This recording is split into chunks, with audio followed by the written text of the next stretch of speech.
Donc, bonjour à tous. Je me présente pour commencer, François Ponchon. Donc, je travaille chez Michelin en tant que data scientist. Je bosse beaucoup sur de l'analyse d'images, computer vision et un petit peu natural language processing récemment. Je suis né à Saint-Étienne dans la Loire et j'ai une sœur. Et ma sœur est tatoueuse, donc elle dessine beaucoup, elle fait des œuvres d'art, des tatouages, voilà. Et en fait, ce que je vais vous présenter aujourd'hui, c'est quelque chose qui s'est passé pendant les vacances de Noël l'année dernière. En fait, j'ai vu que ma sœur offrait toujours des super cadeaux, des super dessins à toute la famille. Et puis bah, moi, je me disais, mais merde, ce que je fais, en fait, je peux pas le montrer finalement à la famille. Et ils savent pas trop ce que je fais au quotidien. Et donc je me suis donné comme petit objectif des vacances de Noël de challenger un peu ma sœur et d'essayer de faire comme elle, mais avec les compétences que j'ai acquises de par mon métier. Voilà. Donc j'ai réfléchi à comment, à partir de ces dessins, finalement, je pouvais moi aussi générer des dessins, mais avec les compétences que j'ai en data science, etc. Donc j'ai un peu réfléchi, et puis je me suis aperçu que finalement le processus de ma sœur, il est très calibré, très simple. C'est qu'elle dessine un truc, et en fait elle l'envoie sur Instagram. Et du coup, je me suis dit, je vais me brancher à ça, je vais scraper un peu de la donnée, je vais récupérer ces images, les mettre dans une base de données, je vais décrire un petit peu ce qu'il y a dans le texte de l'image, et puis je vais entraîner un modèle d'IA pour reproduire ces dessins. Voilà. En tant que bon gros geek, c'est comme ça que j'ai imaginé le truc. Et du coup, quel modèle? Un modèle de diffusion. Alors pour ceux qui ne connaissent pas, un modèle de diffusion, c'est un modèle qui va partir d'un bruit blanc, donc une image complètement aléatoire, comme vous voyez en haut à gauche, toute grise. Et en fait, le modèle, il est entraîné pour réduire le bruit de manière itérative. C'est-à-dire qu'on va avoir un certain nombre d'itérations, puis au bout du nombre d'itérations qui va bien, à partir du bruit, il a généré une image. L'avantage de ça, c'est que c'est complètement non déterministe. En fait, on part d'un bruit, on a une image. On part d'un autre bruit, on a une autre image. On part d'un troisième bruit, on a une autre image. Donc si je génère une image maintenant que je génère la même image demain à la même heure, j'aurai pas la même image. Donc ce qui est vachement intéressant, parce qu'en fait, je peux générer du coup une infinité d'images qui répondent à une certaine caractéristique. Maintenant, moi, je veux piloter la génération d'images pour que ça génère un petit peu quelque chose que j'ai choisi finalement. Donc pour ça, il y a une méthode qui existe, c'est les Latent Diffusion Models. Donc on vient écrire un texte en anglais. Ce texte-là, on va le projeter dans un espace, on appelle ça un espace latent en data science, et on va conditionner la génération du modèle, donc le débruitage finalement, par cette donnée qui a été encodée à partir du texte libre. Voilà, donc c'est cette méthode que j'ai utilisée. Et du coup, je me suis dit, je vais réentraîner ce modèle-là. Donc je vais partir d'un modèle préentraîné, je vais le réentraîner en l'adaptant au dessin de ma sœur. Voilà. Alors pour faire ça, j'ai voulu utiliser les clusters qui sont disponibles chez Michelin. Je voulais pas prendre un cluster trop cher pour pas me faire trop taper dessus. Du coup, j'ai pris ce que j'ai pu. Et là, je suis vite arrivé à un problème, c'est que la capacité de la carte graphique était limitée. Donc il a fallu trouver une solution. Et la solution, elle s'appelle LoRa. Alors bon, c'est pas ma nouvelle copine ou quoi que ce soit. LoRa, c'est Low Rank Adaptation. C'est une méthode qui permet de transformer une matrice en un produit de deux matrices plus petites. Alors comment ça peut nous aider? En fait, quand on entraîne un réseau de neurones de manière habituelle, on a des poids et on a le réseau initial, on a le réseau final et en fait on a des poids différents entre le réseau initial et le réseau final. Avec LoRa, on va légèrement changer ce paradigme. On va garder les poids du réseau initial et on va dire que finalement la prédiction du réseau, c'est une prédiction faite par le réseau initial plus une certaine intervention d'un clone de ce réseau-là, et on va additionner les deux contributions pour faire la contribution finale. Donc c'est ça LoRa. Alors jusque-là, vous vous dites, bon, comment ça peut aider? En fait, dans le deuxième réseau, on peut refactoriser cette matrice en deux matrices plus petites. Et là, l'avantage, c'est que ça soulage énormément la carte graphique. Au lieu d'avoir 100 millions de paramètres, par exemple, si j'avais un produit matriciel 10 000 par 10 000, j'ai 20 000 paramètres multipliés par R, qui est finalement la petite dimension de mes deux matrices. Voilà. Donc on initialise tout ça à 0 au départ, on entraîne, et on entraîne en ne faisant bouger que les poids des deux petites matrices. Et l'avantage de ça, c'est que ça soulage le GPU, et puis c'est bon pour la planète, parce qu'en ce moment, là, dans l'autre salle, il y a un talk sur l'entraînement des modèles et l'impact écologique, donc du coup on y pense aussi, et ça permet de soulager un petit peu tout ça. Voilà. Donc finalement, comment à la fin j'ai implémenté tout ça? Donc j'ai utilisé Azure Machine Learning. J'ai fait deux pipelines. Un premier pipeline qui va prendre les images, récupérer leur nom et à partir du nom de l'image et de l'image, créer un dataset. Ce jeu de données, il va associer finalement une phrase, un texte en anglais avec une image. Et un pipeline d'entraînement où là je vais prendre un modèle et je vais entraîner le modèle à débruiter, comme je vous l'ai montré plus tôt. Et petit à petit, finalement, bah, le modèle va apprendre le style de ma sœur, parce que dans les phrases, j'ai juste rajouté un suffixe pour dire by Julie. Voilà. Et pour éviter que le modèle il oublie finalement tout ce qu'il a appris avant, je vais aussi l'alimenter avec des phrases pas by Julie. C'est-à-dire quand je vais lui présenter par exemple le dessin en bas à droite là que vous voyez avec un indien dans le style de ma sœur, et ben je vais lui dire voilà un indien dans le style de Julie, donc by Julie, et voilà un indien tout court. Et lors de l'entraînement, je vais lui présenter les deux pour pas qu'il oublie finalement toutes les connaissances qu'il avait par le passé. Donc le modèle sera juste une mise à jour du modèle initial et va s'entraîner comme ça. Donc l'entraînement, il se fait en 90 minutes. Donc au départ, voilà ce que prédit le modèle sur un certain nombre de phrases. Donc là par exemple, orange, black and white, fox on a white background drawn by Julie. Donc au début, il ne connaît pas du tout le style de ma sœur. Et en fait, pendant les 90 minutes d'apprentissage, ce qui va se passer, c'est que le modèle va petit à petit converger. Et puis à la fin, bah, il va s'adapter pour générer des images dans le style euh, adapté à ma sœur. Voilà. Donc ce que ça donne concrètement sur des résultats concrets. À gauche, j'ai mis une image initiale sans le suffixe by Julie, et à droite, l'image avec juste le suffixe en disant bah là je veux que tu génères la même chose mais en appliquant le style de Julie. Donc voilà un certain nombre d'exemples. Donc je vais vous montrer après les données que j'ai utilisées pour l'entraînement. J'ai utilisé environ 80 images pour entraîner mon modèle. Donc si on regarde le jeu de données d'entraînement, ça ressemble à ça. Donc ça, c'est des vrais dessins de ma sœur que j'ai scrappés de son Instagram.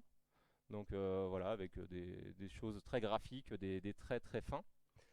Et aussi des photos de tatouages. Parce que bah, vous vous souvenez que l'intitulé du talk, c'est générer des tatouages à partir d'intelligence artificielle. Donc je vais vous montrer avec une démo dans Google Colab bah, ce que ça donne avec ce modèle. Donc je vais ramener le Google Colab. Voilà. Donc là, j'ai chargé mon modèle, etc. Et je vais générer des images avec le modèle de base qui n'a pas été réentraîné. Donc là, le prompt, c'est Bright Lightful Drawing of a Woman with Red and Blue Hairs seen from profile with flower. Donc là, j'ai pas rajouté le suffixe by Julie, j'ai pas modifié les poids en utilisant le modèle que j'ai réentraîné, et je vais générer 5 images finalement de qu'est-ce que le modèle préentraîné générerait sur cette requête-là.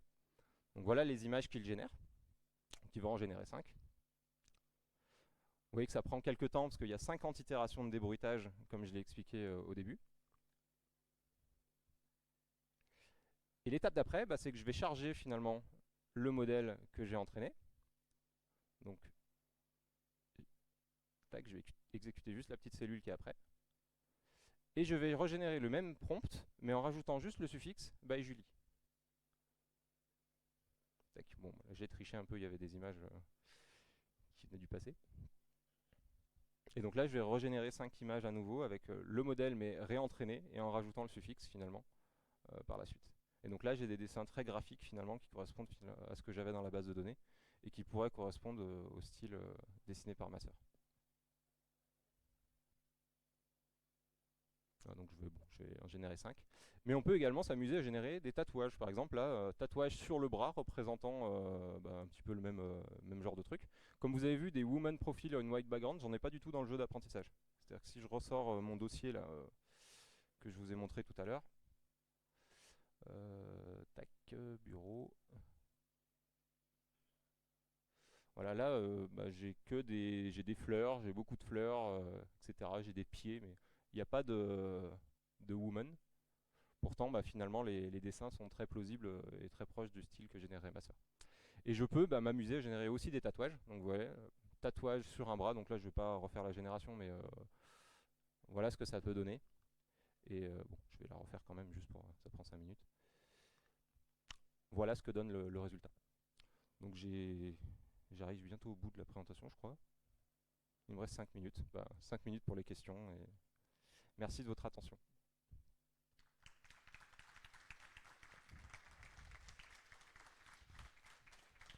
Voilà.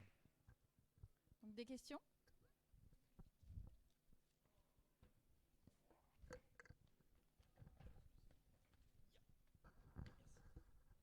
Bonjour, déjà merci pour la présentation.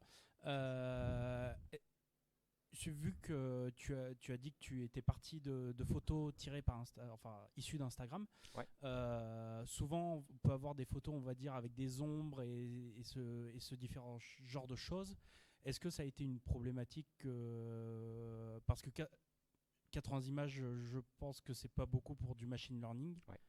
Et du coup, est-ce que ça a causé quelques soucis Alors, ça cause effectivement quelques soucis. D'ailleurs, on le voit sur les images. Vous voyez qu'il y a des ombres finalement sur le background blanc là. Ça me génère des ombres parce que c'est un background blanc qui a été appris sur des images avec des ombres. Donc, il aurait peut-être fallu que je pré-processe les images en amont pour les générer parfaitement sans ombre après mon réentraînement.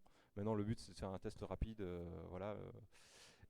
Mais effectivement, il va apprendre ce que je vais lui montrer. Donc si je lui montre des images en disant que ça c'est du background blanc mais avec des ombres, il va générer des ombres. Ouais. D'autres questions?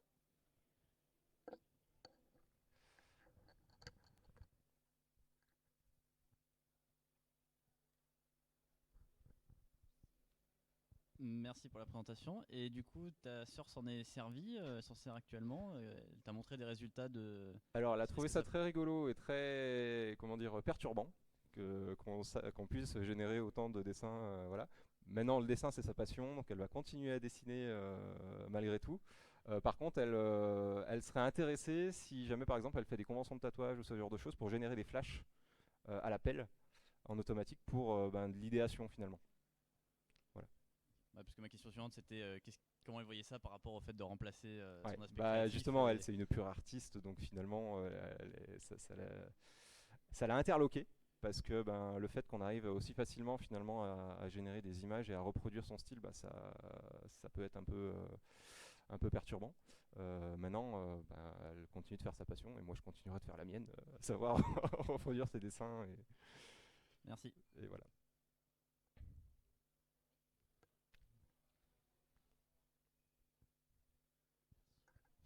Merci pour la présentation, c'était très clair. J'ai une question sur au début du coup, quand tu présentais, tu disais que la génération d'images se faisait à partir d'un bruit blanc qui était débruité au fur et à mesure. Ouais. Est-ce qu'il y a d'autres modèles qui existent? Pourquoi tu l'as choisi spécifiquement? Est-ce que c'était le plus performant ou le plus simple à mettre en place? Alors il y a d'autres modèles qui existent, j'aurais pu utiliser des Generative Adversarial Network, des GAN ou ce genre de choses. Maintenant c'est les plus performants pour générer des images hyper réalistes. Il y a des pipelines d'entraînement qui sont déjà implémentés, qu'on peut trouver assez facilement sur internet. Ce qui fait que finalement mon implémentation, j'ai juste mixé deux approches que j'avais trouvées sur un Git et que j'ai fusionné entre elles. Voilà, c'est-à-dire que je ne rentrerai pas dans les détails, c'est un peu compliqué, mais voilà. Et ouais, petite question, là. Donc tu prends 80 images, tu disais? Ouais, à peu près. Pourquoi Alors, 80, c'est au pif, t'as essayé plus, moins, et t'as vu que c'était alors plus j'ai au pif, essayé ou- moins, ça marchait avec moi en fait, ce Ouais. qui m'a encouragé à en prendre un peu plus. Maintenant, je voulais pas passer trop de temps non plus à annoter des images parce que il fallait Ouais, aussi il faut que je tu- décrive finalement ce qu'il y a dans l'image en anglais. Yes. Et ça prend un peu de temps. Donc je me suis arrêté à 80, mais évidemment si je rajoute des images, j'aurai Ouais, une ça sera qualité de encore tout le temps, supérieure et je peux continuer. Vu que c'est des pipelines qui sont quasiment automatisés dans Azure, il me suffit de drag and drop les images dans le storage account, je relance l'entraînement et je vais prendre en compte les nouvelles, quoi. Yes, merci. Voilà. Donc là j'ai régénéré, vous voyez, des complètement nouvelles images encore. Et en fait à chaque fois, vu que je pars d'un bruit blanc, c'est complètement aléatoire et je peux générer autant d'images que je veux, quoi. Voilà. Je peux changer l'arcade aussi, hein, si vous voulez, si vous avez des idées. Plus de questions? Merci. Merci à vous. Bonne journée.